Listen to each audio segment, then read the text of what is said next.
Hey everyone, in this video, I'm going to show you on how to back up Bitget wallet mnemonics phrases. So first thing you have to do is open the Bitget wallet.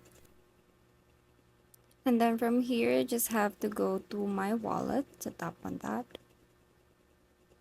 And then you can see here the no backup. Just click on that.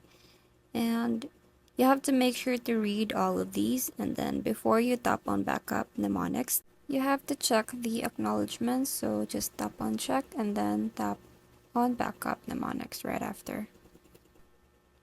So in here, just have to type in your PIN code. And here is your backup mnemonics. So they will be asking you for a quiz. So make sure to take note of your backup mnemonics and make sure to not show it to anyone. So just answer your backup quiz to make sure that you are the owner.